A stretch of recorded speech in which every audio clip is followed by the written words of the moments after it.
जब ये विपक्ष बोलता है कि माइक बंद कर दें, उस माइक का कंट्रोल वहाँ पे बैठे किसी भी व्यक्ति के हाथ में नहीं होता है, उस व्यक्ति के खुद के हाथ में होता है। बंगाल की मुख्यमंत्री ममता बनर्जी जी एकदम से उत्तेजित होकर उस बैठक को बीच में ही छोड़कर चली गई।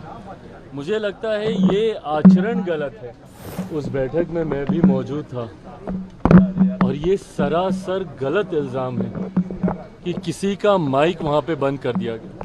पहली बात तो जब ये विपक्ष बोलता है कि माइक बंद कर दें, उस माइक का कंट्रोल वहाँ पे बैठे किसी भी व्यक्ति के हाथ में नहीं होता है, उस व्यक्ति के खुद के हाथ में होता है।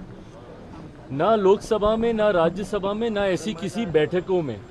ऐसी बैठक में माइक सामने लगा होता है, ऑन ऑफ का स्विच सामने ही होता है। तो ये बात बोलना सरासर झूठ है जब कोई ये बोलता है कि मेरा माइक बंद कर दिया गया।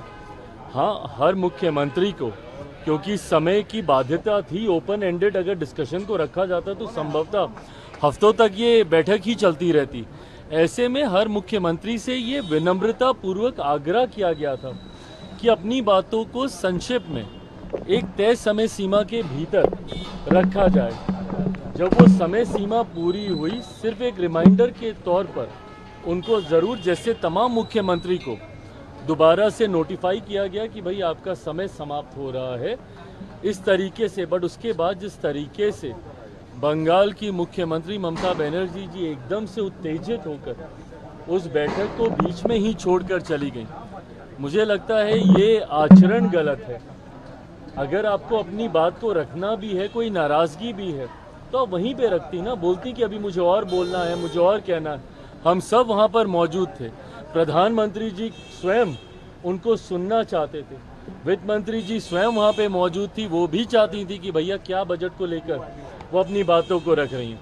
बट जिस तरीके से उनका आचरण था, इससे ऐसा लगता है कि विपक्ष की पहले से ही ये सोची समझी एक रणनीति का ये हिस्सा था कि वो जाएंगी, हंगामा खड़ा करेंगी और नीति आयोग जिस मकसद के साथ हम लोग वहाँ पर बैठे थे, उसके मकसद को डाइवर्ट कर सिर्फ अपनी ओर पूरा ध्यान केंद्रित करने के उद्देश्य से ये इस तरीके की कार्रवाई की गई है। कांग्रेस के साथ 4 सीएम ने बैठक को अटेंड नहीं किया, कहा बॉयकॉट कर दिया, और उन्होंने कहा कि हमारे साथ बाकी स्टेट के साथ नाइंसाफी हुई है जिस तरीके से बजट आया है। भाई मेरी समझ के परे है। अगर आपको ऐसा लगता भी है, किसी भी राज्य को अगर ऐसा लगता है कि उनके साथ नाइंसाफी हुई है, तो यही वो उचित फोरम है ना। नीति आयोग की बैठक ही वो मंच है जहां पर जाकर आप प्रधानमंत्री जी के समक्ष अपनी शिकायतों को आप रख सकते थे। इस मंच पर जाकर अपना ऐतराज़ आप दर्ज करा सकते थे, अपनी आपत्ति आप दर्ज करा सकते थे। और जो लोग ये बोलते हैं कि हम लोग के साथ भेदभाव हुआ, पहली बार देश में एक ऐसा बजट एक लंबे समय के बाद देखने को मिला जिसने पिछले 10 सालों में देश की मजबूत होती अर्थव्यवस्था का लाभ जनता को पहुंचाने का काम किया। इसमें जहां प्रमुखता से देश के गरीबों का जिक्र किया गया, अन्नदाता का जिक्र किया गया, नारी शक्ति का जिक्र किया गया, युवा शक्ति का इसमें जिक्र किया गया। ये ऐसे सेक्टर्स हैं जिसमें प्रमुखता से उनको लाभ पहुंचाने के लिए योजनाओं की और राशि की घोषणा की गई। जो राज्य कहते हैं कि उनके साथ अनदेखी हुई, क्या उनके राज्य में गरीब नहीं है? क्या उनके राज्य में महिलाएं नहीं हैं?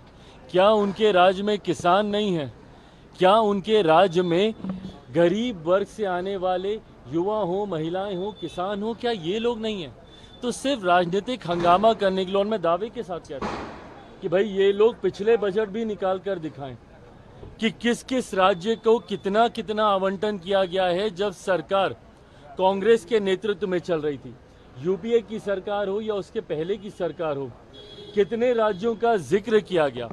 और मुझे ताज्जुब तो सबसे ज़्यादा राजद और कांग्रेस पर होता है। क्या राजद को खुशी नहीं होनी चाहिए कि भैया बिहार को एक बड़ी राशि आवंटित की गई है, इंफ्रास्ट्रक्चर डेवलपमेंट को लेकर हो, यहाँ पर सड़क को लेकर हो, पुल के निर्माण को लेकर हो। बिहार की सबसे बड़ी समस्या बाढ़, जिसका जिक्र हमेशा मैंने बिहार फर्स्ट, बिहारी फर्स्ट के माध्यम से मैंने किया।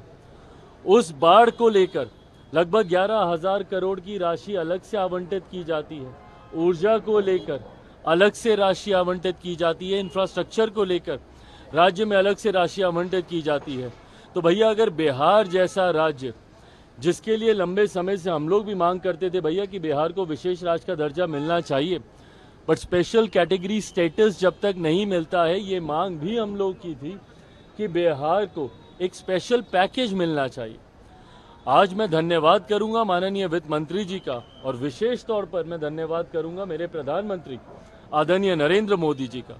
मैं अपनी तरफ से, अपनी पार्टी लोक जनशक्ति पार्टी रामविलास की तरफ से प्रधानमंत्री जी और वित्त मंत्री जी का धन्यवाद करूंगा कि एक लंबे समय से जो बिहार और बिहारियों की मांग थी, उस मांग को सुना गया है, उस मांग को पूरा किया गया है।